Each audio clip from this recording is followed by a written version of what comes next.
Yeah, they're good. They're covered. Well, thank you, everybody, for being here. For those of you that don't know me, I'm Grant Hauschild. I'm the state senator from the largest, most rural, and most importantly, most beautiful district in the state. I have the opportunity to represent everything from the Iron Range to the North Shore and 65% of the Canadian border. And so when I work on issues, I focus on the district and what really matters to our region. I also recently joined my colleagues in the Senate DFL caucus to form a group called the Blue Dogs. Senator Kupek is here with me. Senator French couldn't be here, but they're also authors on this bill. And we're a group of senators that are interested in working on bipartisan initiatives that are on the bread and butter issues that really matter to the state of Minnesota. And this, for me, is my #1 priority when it comes to working across the aisle and focusing on the issues that matter most to my district. So I'm grateful for that opportunity. I'm grateful to our other Senate authors, Senator Eichhorn, Senator Farnsworth. We have an Iron Range group that's also working on this, so that's really great as well. For me, the biggest thing that we're focused on with this bill is making sure that Minnesota lives up to the idea that we are a state that works. It's great to have government programs and regulations and all of these things that matter to us to keep our environment clean and to protect our industries. But we have to make sure that the programs that we pass and the regulations we have actually work. And so the most important thing that we're doing with this bill is trying to create a more efficient process for our agencies to work with applicants through the process.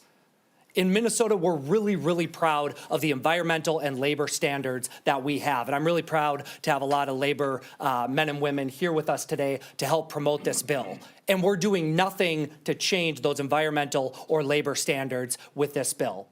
What we're doing is we're trying to make it easier for applicants to go through the process, like I said. So we're creating an ombudsman who can work with small and mid-sized businesses to work through the process. We're saying when it comes to a wetland permit, you can't just continue to delay and push those out over and over again. You have to make a decision and make sure we can move forward with clarity.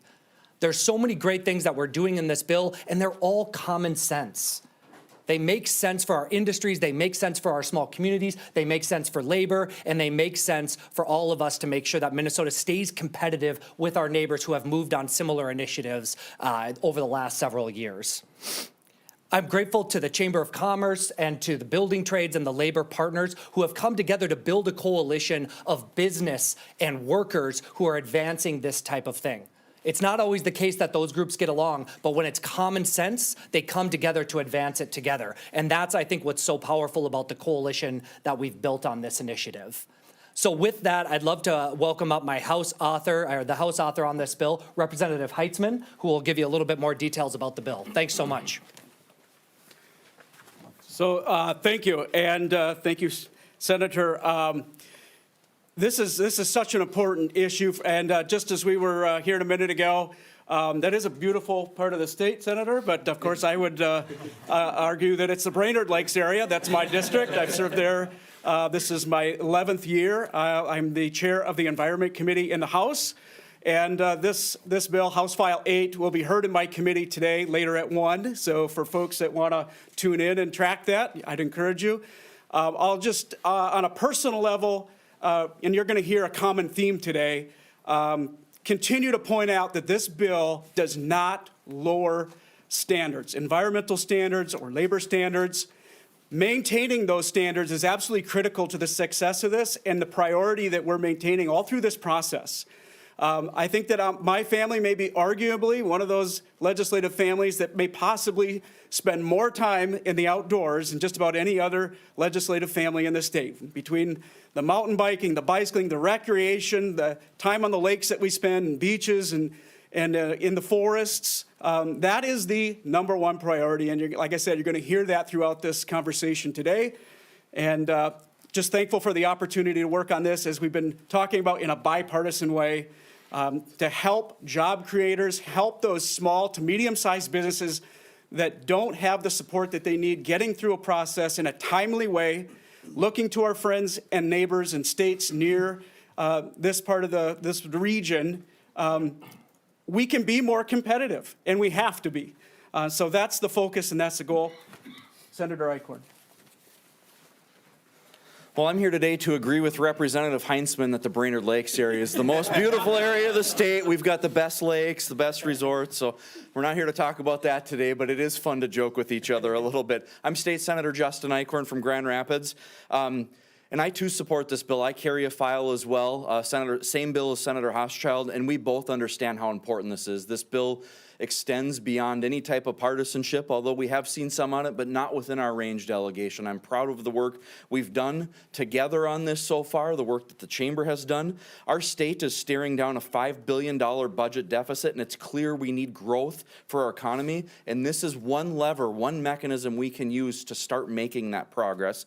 And we need to work together to get the wheels of industry moving in this state again by cutting burdensome red tape, and this is a step in the right direction for that. I see in my own community of Grand Rapids where Huber Engineered Wood a few years back tried to open a brand new OSB board plant. And if you can't open an OSB board plant in the place it was created, something's wrong. Right now, if they were still in this state, they would still be in permitting, and they are open in another state right now operating.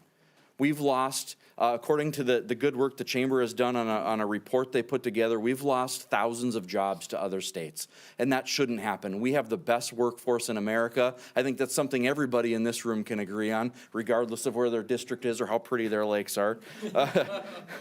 So we need to get moving. Other states are more appealing than us. Even many of the Canadian provinces are more appealing than Minnesota, and that shouldn't happen. We know we can do it better. We can do it better.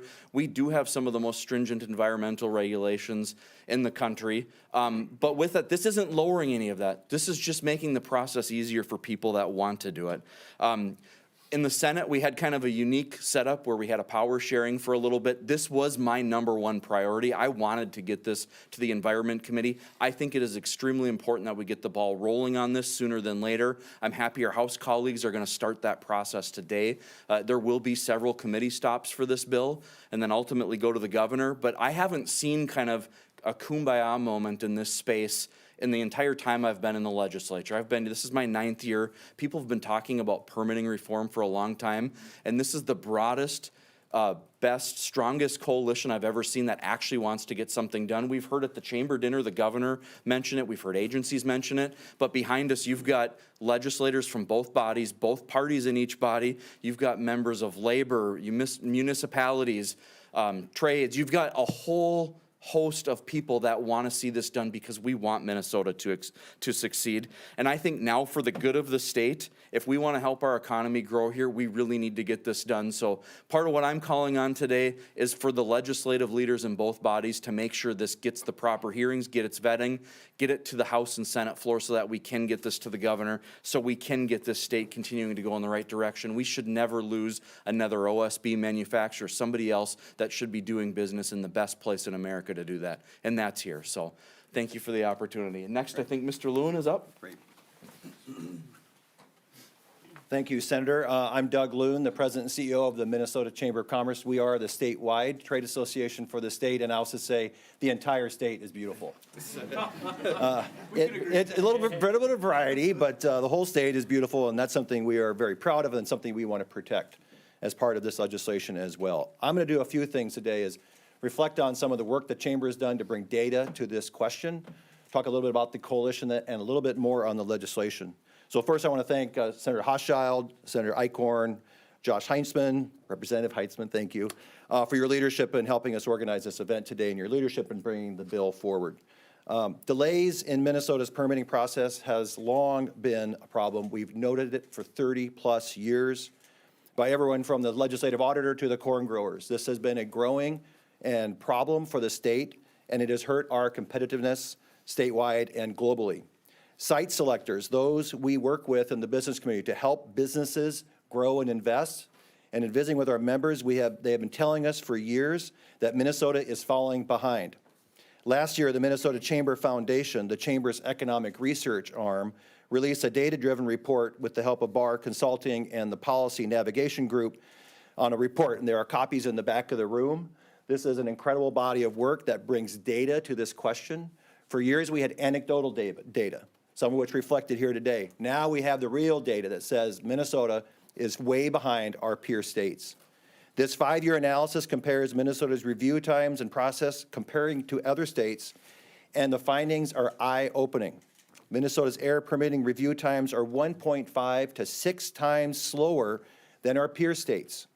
The average time for a PCA to review and issue an air permit for new construction or capital investments averages 656 days, well over the 150-day goal set by the agency. Let's compare it to a couple other states.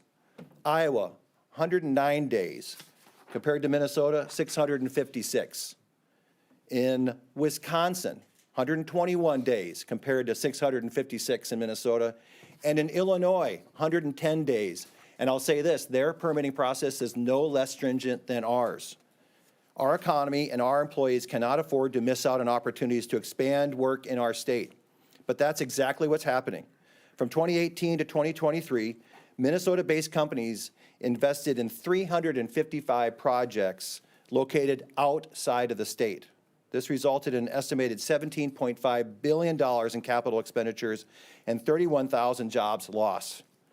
This is a net deficit, my friends, comparing ourselves to other states. Those are jobs that could have been created here in Minnesota. Now, as stated, no one is arguing against the current environmental standards. Businesses do not question upholding environmental standards and protecting our state's amazing resources. But businesses, especially small businesses from diverse industries around the state, rely on permits so they can stay and grow in Minnesota. Costs, timeliness, and certainty are essential to getting good projects up and running in Minnesota. We appreciate the bipartisan progress made in the permitting bill last year and the bipartisan progress already made this session. It's necessary to enhance the efficiency and transparency through greater reporting and more clarity, separating industrial and municipal permits, for example, enhancing permit completeness process, and more. The good news is our proposal and the governor's proposal overlap. The governor's budget acknowledges the need for streamlining efficiencies, and it also proposed the ombudsman dedicated to permitting. This is not about one business sector, manufacturing, mining, or agriculture. This is about advancing our shared interests on behalf of the state to create a bright economic future for our communities and the state. These common sense efficiencies and changes to the process will focus and improve Minnesota's economic performance for business, agriculture, and labor together. Thank you.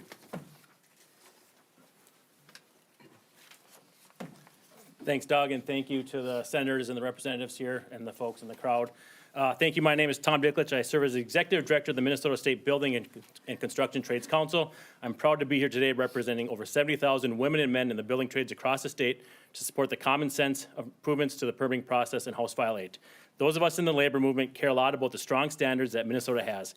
We rely on strict safety standards, wage and hour standards, and we appreciate strong environmental standards.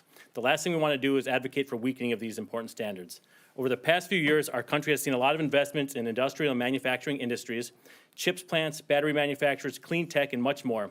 But for the most part, Minnesota is not where these companies are choosing to invest. There's no single reason for this, but we believe the uncertainty in the permitting process plays a role.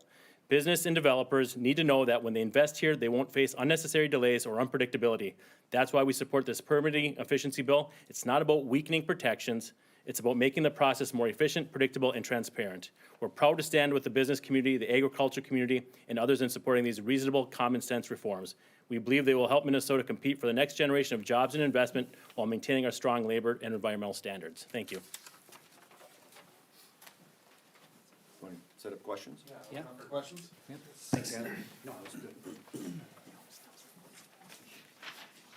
Can you talk about what projects will be affected, what projects, will this impact? Well, like Doug said, this is not about one industry or one type of business. This is across the board making the process easier. So whether it's the ombudsman working with small or mid-sized businesses, or it's the wetland permit process and making that more efficient, that could have a wide range of industries and businesses that could be impacted. Behind us, we have stakeholders from agriculture, from labor, from mining, from all sorts of industries, business, obviously, with the chamber. So it's just sort of showing that we have a broad coalition, just trying to make it so that our process is easier for all types of businesses. I'll just go a little further. So if you think about an industrial project, an existing one that wants to expand, or one that wants to move to Minnesota or relocate around Minnesota, they're gonna need, if they have any type of water or air impact, they're gonna need some type of permit. And if it's a larger project, it's gonna need a tier 2, which is an industrial permit. Those are the ones that take exceedingly long in Minnesota. Those are the ones that drive jobs, and those are the ones that can create economic opportunity for Minnesotans. And when you see these delays, those projects don't pencil out because the uncertainty that goes into them. You delay a project by 2 years and it becomes unaffordable. And that's why they end up in other states. And that's what we're trying to avoid. So it goes from everything from paint facilities to air handlers. A lot of these times, these investments will improve the environmental impact on the neighborhood. And so we want to make sure those investments happen in Minnesota versus happening somewhere else. Could you get a bit more specific on how much quicker projects will move if this legislation becomes law? I think there's like this. I can tell you what we'd like. Yeah, please. We'd like to compete with Iowa, Wisconsin, and Illinois on being right on target with what the agencies set out, which is 150 days for these permits. What happens is they restart the clock many times because of certain delays, and these end up being north of 2 years.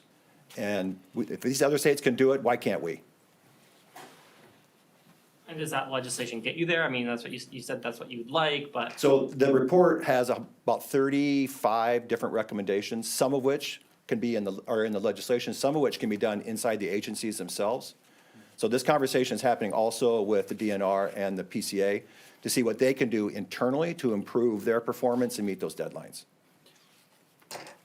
I guess the only other thing I would add is that in the governor's proposal, he has additional FTEs that would assist the agencies with responding to permits, going through the process. I do think that's actually a key component to this. Oftentimes what we see in the permitting report that comes to the legislature is that they list staffing issues as one of the main problems for the delays in the permitting process. So if we can hire more staff, get more of a focus, I think that would really help us a lot. So I appreciate the governor bringing that proposal forward as well.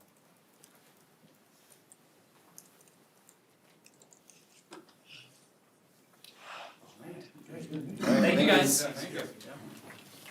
Good job, guys. Thank you.